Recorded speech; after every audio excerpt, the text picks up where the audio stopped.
ನೋಡಿ, ಒಬ್ಬ ಸ್ಟಾರ್ ನಟನ ಸ್ಥಿತಿ ಎಲ್ಲಿವರೆಗೆ ಬಂದು ನಿಂತಿತು ಅಂತ. ಇದೆಲ್ಲ ಬೇಕಿತ್ತ ಅಂತ ಅನಿಸುತ್ತೆ ಒಂದೊಂದ್ಸಲ. ಒಂದು ಕ್ಷಣ ಕೋಪವನ್ನು ಹಿಡಿದಿಟ್ಟುಕೊಂಡಿದ್ರೆ ಇವತ್ತು ದರ್ಶನ್ ಜೈಲಿನಲ್ಲಿ ಕಣ್ಣೀರು ಹಾಕುವಂಥ ಪರಿಸ್ಥಿತಿ ಬರ್ತಿರಲಿಲ್ಲ. ಅಕ್ಷರಶಃ ಜೈಲಿನಲ್ಲಿ ವಿಲವಿಲ ಅಂತ ಒದ್ದಾಡ್ತಿದ್ದಾರೆ. ಶಿಕ್ಷೆಯನ್ನು ಅನುಭವಿಸಲಾಗದೆ ದರ್ಶನ್ ಕಣ್ಣೀರು ಹಾಕಿದ್ದಾರೆ. ಜಡ್ಜ್ ಮುಂದೆ ನನಗೆ ವಿಷ ಕೊಡಿ, ಸಾಕು ಈ ಜೀವನ ಸಾಕಾಗ್ಬಿಟ್ಟಿದೆ ಅಂತ ಹೇಳ್ತಾ ಇದ್ದಾರೆ. ಬಿಸಿಲು ನೋಡಿಲ್ಲ, ಕತ್ತಲು ಕೋಣೆ, ಪೊಂಗಸಾಗಿದೆ ಕೈ ತುಂಬ, ಇದನ್ನೆಲ್ಲ ನಾನು ನೋಡ್ಕೊಂಡು ಇರಬೇಕಾ? ಜಡ್ಜ್ ಮುಂದೆ ಮನವಿ ಮಾಡಿದ್ದಾರೆ. ರೇಣುಕಾಸ್ವಾಮಿ ಕೊಲೆ ಪ್ರಕರಣಕ್ಕೆ ಸಂಬಂಧಿಸಿದಂತೆ ದರ್ಶನ್ನನ್ನು ಅರೆಸ್ಟ್ ಮಾಡಲಾಗಿತ್ತು. ಅದಾದ ನಂತರ 6 ತಿಂಗಳು ಜೈಲುವಾಸವನ್ನು ಅನುಭವಿಸಿದರು.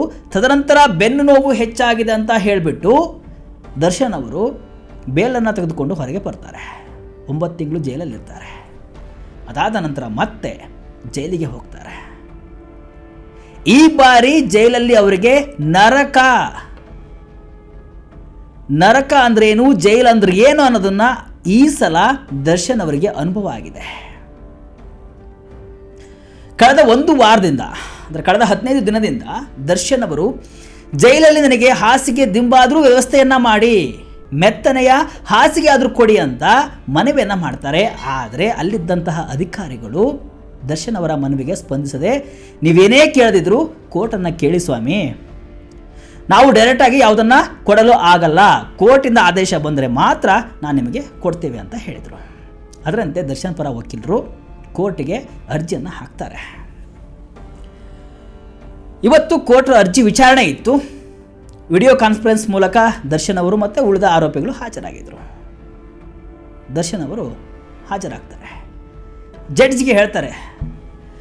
ಜಡ್ಜ್ ಮಾತಾಡಬೇಕಾದ್ರೆ ದರ್ಶನ್ ಅವರು ಒಂದು ಮನವಿ ಮಾಡ್ತಾರೆ. ಕೈ ಎತ್ತಿ ಹೇಳ್ತಾರಂತೆ, ಸ್ವಾಮಿ ಸಾಕಾಗಿದೆ ನನಗೆ ಜೈಲು ವಾಸ, ಹಾಸಿಗೆ ಕೊಡ್ತಾ ಇಲ್ಲ, ದಿಂಬು ಕೊಡ್ತಾ ಇಲ್ಲ, ಅಧಿಕಾರಿಗಳನ್ನ ಏನೇ ಕೇಳಿದ್ರು ಕೂಡ ಕೋರ್ಟಿಂದ ಆದೇಶವನ್ನು ತೆಗೆದುಕೊಂಡು ಬನ್ನಿ ಅಂತ ಹೇಳ್ತಿದ್ದಾರೆ.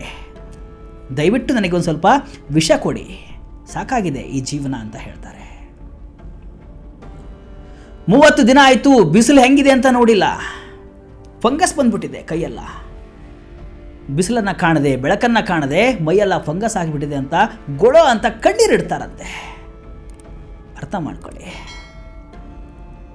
ದರ್ಶನ್ ಅವರ ಪರಿಸ್ಥಿತಿ ಏನಾಗಬೇಡ ಅಂತ. ಕೈಗೊಂದಾಳು ಕಾಲಿಗೊಂದಾಳು ಏನು ಬೇಕಿತ್ತು ಎಲ್ಲ ಸಿಗ್ತಿತ್ತು. ಈಗ ನೋಡಿ ಪರಿಸ್ಥಿತಿ ಹೆಂಗಾಗಿದೆ ಅಂತ. ಅದಕ್ಕೆ ಜಡ್ಜ್ ಹೇಳ್ತಾರಂತೆ, ನೋಡಿ ಆ ಥರ ಎಲ್ಲ ಕೇಳಬೇಡಿ, ಆ ಥರ ಎಲ್ಲ ಕೇಳಬಾರ್ದು, ಫಾಯ್ಜನನ್ನು ಬೇರೆ ಯಾರಿಗೂ ಕೊಡಬೇಡಿ, ನನಗೆ ಮಾತ್ರ ಫಾಯ್ಜನನ್ನು ನೀಡಿ, ಕೋರ್ಟ್ನಿಂದಲೇ ಈ ಆದೇಶವನ್ನು ನೀಡಬೇಕು ಅಂತ ದರ್ಶನ್ ಮನವಿ ಮಾಡ್ತಾರಂತೆ. ಆಗ ಜಡ್ಜ್ ಹೇಳ್ತಾರಂತೆ, ಹಾಗೆಲ್ಲ ನೀವು ಕೇಳುವಂತಿಲ್ಲ, ಜೈಲು ಅಧಿಕಾರಿಗಳಿಗೆ ಯಾವ ಆದೇಶ ನೀಡಬೇಕೋ ನೀಡ್ತೇವೆ, ನಿಮ್ಮ ಮನವಿ ಬಗ್ಗೆ ಮಧ್ಯಾಹ್ನ ಆದೇಶವನ್ನು ಕೊಡ್ತೀವಿ ಅಂತ ಜಡ್ಜ್ ಬುದ್ಧಿ ಮಾತನ್ನು ಹೇಳ್ತಾರಂತೆ. ದರ್ಶನ್ ಫಸ್ಟ್ ಜೈಲಲ್ಲಿ ಇರಬೇಕಾದ್ರೆ ಅವರ ದರ್ಬಾರ್ ಏನು, ರೌಡಿ ಶೀಟರ್ ಜೊತೆ ಕುಳಿತುಕೊಳ್ಳೋದೇನು, ಸೀಕ್ರೆಟ್ ಸೇಯೋದೇನು, ಇದೆಲ್ಲವೂ ಕೂಡ ಮ್ಯಾಟ್ರ್ ಆಗುತ್ತೆ. ಅವಾಗಾದರೂ ಅವ್ರ ಲಾಯರ್ ಹೇಳ್ಬೋದಾಗಿತ್ತು, ಈ ಥರ ಮಾಡಬಾರ್ದು, ಜೈಲಲ್ಲಿ ಈ ಥರ ಮಾಡಿದರೆ ಅಥವಾ ರೌಡಿ ಶೀಟರ್ ಜೊತೆ ಕಾಣಿಸ್ಕೊಂಡ್ರೆ ಮತ್ತೆ ಕೇಸ್ಗಳು ಬೀಳ್ತವೆ ಅಂತ. ಬುದ್ಧಿವಾದ ಯಾರೂ ಹೇಳಲಿಲ್ಲ. ಬಿಡು ಏನು ಮಾಡಿದ್ರು ನಡೆಯುತ್ತೆ ಅಂತ ಒಂದು ಇರುತ್ತಲ್ವಾ. ಸೊ ಆ ನಿಟ್ಟಿನಲ್ಲಿ ದರ್ಶನ್ ಅವರು ರಾಜಭಾರ ಮಾಡಿದರು. 1-2 ರೌಡಿ ಶೀಟರ್ ಜೊತೆ ಕೂತ್ಕೊಂಡಿದ್ದು ಸಿಗರೇಟ್ ಸೇಯ್ತಾ ಇರೋಂಥ ಫೋಟೋ ವೈರಲ್ ಆಯಿತು. ಅದಾದಮೇಲೆ ಅದ್ಯಾವುದೋ ಅಭಿಮಾನಿ ಜೊತೆ ವಿಡಿಯೋ ಕಾಲಲ್ಲಿ ಮಾತಾಡಿದ್ದು ಕೂಡ ವೈರಲ್ ಆಯಿತು. ಬಿತ್ತು ನೋಡಿ ಕೇಸು, 1 2 3-4 ಕೇಸ್ ಬಿದ್ದವು. ಇದೆಲ್ಲವೂ ಕೂಡ ಮ್ಯಾಟ್ರ್ ಆಯಿತು. ಅಷ್ಟಕ್ಕೆ ಸುಮ್ಮನಾಗಲಿಲ್ಲ. ಅದಾದ ನಂತರ ಬೆನ್ನು ನೋವು, ಆಪರೇಷನ್ ಆಗದೇ ಇದ್ದರೆ ಪಾರ್ಶು ಹೊಡೆಯುತ್ತೆ ಅಂತ ಹೇಳ್ಬಿಟ್ಟು ದರ್ಶನ್ ಪರ ವಕೀಲರು ವಾದವನ್ನು ಮಾಡಿಬಿಟ್ಟು ಅವರಿಗೆ ಬೇಲನ್ನು ಕೊಡಿಸಿ ಆಚೆ ಕರ್ಕೊಂಡು ಬಂದರು. ಆಚೆ ಬಂದ ಮೇಲೆ ಸುಮ್ಮನೆ ಇದ್ರಾ? ಇಲ್ಲ, ಫುಲ್ ಎಂಜಾಯ್, ತಿರುಗಾಡಿದ್ದು, ಡೆವಿಲ್ ಶೂಟಿಂಗಲ್ಲಿ ಬ್ಯುಸಿಯಾಗಿದ್ದು. ಕೋರ್ಟ್ ಅದನ್ನು ಪ್ರಶ್ನೆ ಮಾಡ್ತು. ಅದಾದಮೇಲೆ ಕೋರ್ಟು ವಿಚಾರಣೆ ಬಂತು. ಸುಪ್ರೀಂ ಕೋರ್ಟು ಸರಿಯಾಗೇ ಬೈತು. ಹೈಕೋರ್ಟ್ ನಡೆಸಿದಂತಹ ತೀರ್ಪು ವಿವೇಚನಾರಹಿತವಾಗಿದೆ. ಕಾನೂನು ಎಲ್ರಿಗೂ ಒಂದೇ, ಕಾನೂನಿನ ಮುಂದೆ ಎಲ್ಲರೂ ಸಮಾನರು, ಸ್ಟಾರ್ ನಟನಾಗಲಿ ಯಾರಾಗಲಿ ತಪ್ಪೇ, ಹೆಂಗ್ರಿ ಜಾಮೀನು ಕೊಟ್ರಿ ನೀವೆಲ್ಲ ಈ ಕೇಸ್ಗೆ ಅಂತ ನೇರವಾಗಿ ಸುಪ್ರೀಂ ಕೋರ್ಟ್ ಜಡ್ಜು ಹೇಳಿದರು. ಆರೋಪಿ ಎಷ್ಟೇ ದೊಡ್ಡವನಾಗಿರಲಿ, ಅವರು ಕಾನೂನಿಗಿಂತ ದೊಡ್ಡವರಲ್ಲ, ಕಾನೂನಿಗಿಂತ ಮೇಲಲ್ಲ, ಯಾರೂ ಕಾನೂನಿಗಿಂತ ಕೆಳಗಲ್ಲ. ನಾವು ಕಾನೂನನ್ನು ಪಾಲಿಸುವಾಗ ಯಾರ ಅನುಮತಿಯನ್ನು ಕೇಳುವುದಿಲ್ಲ. ಎಲ್ಲ ಸಮಯದಲ್ಲೂ ಕಾನೂನಿನ ಆಡಳಿತವನ್ನು ಕಾಪಾಡುವುದು ಇಂದಿನ ಅಗತ್ಯವಾಗಿದೆ ಅಂತ ಜಡ್ಜ್ ಹೇಳಿದರು. ಅದೇ ಅವಾಗಲೇ ಹೇಳ್ದಂಗೆ ಹೈಕೋರ್ಟ್ ಜಾಮೀನು ನೀಡುವಾಗ ವಿವೇಚನೆಯನ್ನು ಬಳಸಿಲ್ಲ, ಸರಿಯಾದ ಮಾನದಂಡಗಳನ್ನು ಬಳಸಿಲ್ಲ ಅಂತ ಸುಪ್ರೀಂ ಕೋರ್ಟ್ ಚಾಟಿಯನ್ನು ಬೀಸ್ತು. ಅಷ್ಟೇ ಅಲ್ಲ, ದರ್ಶನ್ಗೆ ಮುಳುವಾಗಿದ್ದೇನು ಗೊತ್ತಾ? ಅವೆಲ್ಲ ಹೇಳಿದ್ನಲ್ವಾ, ರವಿಡಿ ಶೀಟರ್ ಜೊತೆ ಕುಳಿತುಕೊಂಡು ಸಿಗರೇಟನ್ನು ಸೈದಿದ್ದು ಇದೆಲ್ಲವೂ ಕೂಡ ಸುಪ್ರೀಂ ಕೋರ್ಟು ಗಮನಿಸಿದೆ, ಅದಕ್ಕೂ ಹಿಡ್ಕೊಳ್ತು. ದರ್ಶನ್ಗೆ ಇನ್ಮುಂದೆ ರಾಜ್ಯಾತಿಥ್ಯ ಕೊಡೋ ಹಾಗಿಲ್ಲ, ಜೈಲಲ್ಲಿ ಯಾವುದೇ ಸೆಲೆಬ್ರಿಟಿ ಅಂತ ತಿಳಿದುಕೊಂಡು ಆತನಿಗೆ ಯಾವುದೇ ರೀತಿಯಾದಂಥ ಸೌಲಭ್ಯಗಳನ್ನು ನೀಡುವಂತಿಲ್ಲ ಅಂತ ಕೋರ್ಟ್ ನೇರವಾಗಿ ಹೇಳ್ತು. ಅದೇ ನೋಡಿ ಆಗಿದ್ದಿಷ್ಟಕ್ಕೆಲ್ಲ ನರಕ ಯಾಕೆ ಅನುಭವಿಸ್ತಾ ಇದ್ದಾರೆ ಅಂದರೆ ಸುಪ್ರೀಂ ಕೋರ್ಟು. ಮನೆಯ ದೊಡ್ಡ ಯಜಮಾನ ಹೇಳಿದಾಗ ಉಳಿದ ಸದಸ್ಯರು ಕೇಳಬೇಕಲ್ವಾ, ಅದೇ ರೀತಿ ಸುಪ್ರೀಂ ಕೋರ್ಟ್ ಜಡ್ಜ್ ಹೇಳಿದಾಗ ಉಳಿದವರು ಕೇಳಲೇಬೇಕಾಗುತ್ತೆ. ಕೋರ್ಟ್ ಏನು ಹೇಳಿದ್ ಗೊತ್ತಾ? ದರ್ಶನ್ಗೆ ಯಾವುದೇ ಸೆಲೆಬ್ರಿಟಿ ವ್ಯವಸ್ಥೆಯನ್ನು ಕೊಡೋ ಹಾಗಿಲ್ಲ, ಸಾಮಾನ್ಯ ಕೈದಿಗಳು ಹೇಗಿರ್ತಾರೋ ಹಾಗೇ ಇರಬೇಕು, ಅದೇ ರೀತಿ ಜೀವನವನ್ನು ನಡೆಸಬೇಕು ಅಂತ ಖಡಾಖಂಡಿತಾಗಿ ಹೇಳ್ತು. ಒಂದು ವೇಳೆ ಏನಾದರೂ ದರ್ಶನ್ಗೆ ಸೆಲೆಬ್ರಿಟಿಯ ವ್ಯವಸ್ಥೆಯನ್ನು ಮಾಡಿದ್ದೇ ಆದರೆ ಅದಕ್ಕೆ ಸಂಬಂಧಪಟ್ಟ ಅಧಿಕಾರಿಗಳಿಗೆ ತಲೆದಂಡ ಆಗುತ್ತೆ, ನೇರವಾಗಿ ಅಮಾನತನ್ನು ಮಾಡಲಾಗುತ್ತೆ ಅಂತ ಸುಪ್ರೀಂ ಕೋರ್ಟ್ ಹೇಳಿಬಿಡ್ತು. ಬಿತ್ತು ನೋಡಿ ದರ್ಶನ್ಗೆ. ಪರಪ್ಪನ ಆಗ್ರಹಕ್ಕೆ ಶಿಫ್ಟ್ ಆದರು ದರ್ಶನ್ ಅವರು. ನಿಜವಾದ ಜೀವನ, ನಿಜವಾದ ಜೈಲು ಅಂದ್ರೆ ಏನು ಅಂತ ದರ್ಶನ್ಗೆ ಈಗ ಒಂದು ಇಂಚಿಂಚು ಗೊತ್ತಾಗ್ತಾ ಇದೆ. ವಿಲ ಅಂತ ಒದ್ದಾಡ್ತಿದ್ದಾರೆ ಜೈಲಲ್ಲಿ. ಹೊರಗಡೆ ಜೈಲಲ್ಲಿ ಬೇಲಲ್ಲಿದ್ದಾಗ ಸುಮ್ಮನೆ ಇದ್ರಾ? ಇಲ್ಲ, ಯಾರು ವಿಟ್ನೆಸ್ ಇದ್ರಲ್ವಾ ಚಿಕ್ಕಣ್ಣ, ಅವ್ರ ಜೊತೆಗೂ ಕೂಡ ಓಡಾಡಿದರು, ಅದೆಲ್ಲವೂ ಕೂಡ ಮ್ಯಾಟ್ರ್ ಆಯಿತು. ಜೈಲಲ್ಲಿ ಇಷ್ಟೆಲ್ಲ ಬಿಗಿಯಾಗಕ್ಕೆ ಕಾರಣ ಏನು ಗೊತ್ತಾ? ಈ ಹಿಂದೆ ಕಮಿಷನರ್ ಆಗಿದ್ರಲ್ವಾ ದರ್ಶನ್ ಅರೆಸ್ಟ್ ಆಗಬೇಕಾದ್ರೆ, ದಯಾನಂದ್, ಈಗ ಕಾರಾಗೃಹದ ಮುಖ್ಯಸ್ಥ ಅವರು.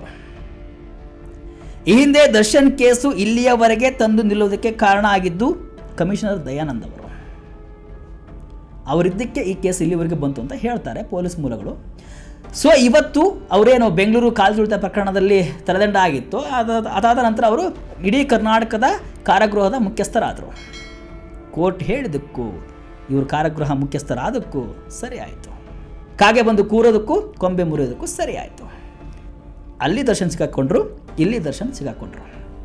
ಹೀಗಾಗಿ ದರ್ಶನ್ಗೆ ಏನೇ ಒಂದು ಬೇಕಾದರೂ ಕೂಡ ಕೋರ್ಟ್ ಆದೇಶ ಬೇಕು ಅನ್ನುವಂಥದ್ದು ಅಧಿಕಾರಿಗಳ ಮಾತು. ಹೀಗಾಗಿ ದರ್ಶನ್ಗೆ ಯಾವುದೇ ಸವಲತ್ತನ್ನು ನೀಡಿಲ್ಲ. ಮಧ್ಯಾಹ್ನ ಕೋರ್ಟ್ ತೀರ್ಪಿದೆ, ಅದಾದ ನಂತರ ಕೋರ್ಟು ದಿಂಬು ಹಾಸಿಗೆಯನ್ನು ಕೊಡ್ಬೋದು, ಗೊತ್ತಿಲ್ಲ. ಇದ್ರೆ ನೆಮ್ಮದಿಯಾಗಿರಬೇಕು ಅಂತ ಹಾಡನ್ನು ಅದು ಹೆಂಗೆ ಬರೆದ್ರೋ ಗೊತ್ತಿಲ್ಲ. ಪಾಪ ನೋಡಿ ದರ್ಶನ್ ಪರಿಸ್ಥಿತಿ ಹೆಂಗಾಗಿದೆ ಅಂತ. ನೆಮ್ಮದಿಯೂ ಇಲ್ಲ, ನಿದ್ದೆಯೂ ಇಲ್ಲ. ಇವತ್ತು ದರ್ಶನ್ ಜೈಲಲ್ಲಿ ನರಕ ಯಾತನೆಯನ್ನು ಅನುಭವಿಸ್ತಾ ಇದ್ದಾರೆ. ಸದ್ಯಕ್ಕೆ ಯಾವುದೇ ಬೇಲ್ ಸಿಗಲ್ಲ ಅನ್ನೋ ಮಾಹಿತಿ ಇದೆ. ಹೀಗೆ 1 ವರ್ಷ ಅಂದರೆ ಕೋರ್ಟ್ ಹಿಯರಿಂಗ್ ಆಗೋವರೆಗೂ ಕೂಡ ಅವರು ಜೈಲಲ್ಲೇ ಇರಬೇಕಾದಂಥ ಪರಿಸ್ಥಿತಿ ಇದೆ. ಸದ್ಯಕ್ಕೆ ಬೇಲ್ ಸಿಗುವ ಯಾವುದೇ ಲಕ್ಷಣಗಳು ಕೂಡ ಕಾಣಿಸ್ತಾ ಇಲ್ಲ. ನೋಡೋಣ. ಸುಪ್ರೀಂ ಕೋರ್ಟ್ ಕೂಡ ಹೇಳಿದೆ, ಆದಷ್ಟು ಬೇಗ ವಿಶೇಷವಾಗಿ ಇದನ್ನು ಅಂದರೆ ದರ್ಶನ್ ಕೇಸನ್ನು ಹಿಯರಿಂಗ್ ಮಾಡಬೇಕು ಅಂತ ಹೇಳಿದೆ, ವಿಚಾರಣೆಯನ್ನು ನಡೆಸಬೇಕು ಅಂತ ಹೇಳಿದೆ. ಆದಷ್ಟು ಬೇಗ ವಿಚಾರಣೆಯನ್ನು ನಡೆಸಿ ಆರೋಪಿಗಳಿಗೆ ಶಿಕ್ಷೆ ಆಗುತ್ತೋ ಅಥವಾ ಏನಾಗುತ್ತೋ ಗೊತ್ತಿಲ್ಲ, ಮುಂದೆ ಕಾದು ನೋಡಬೇಕು.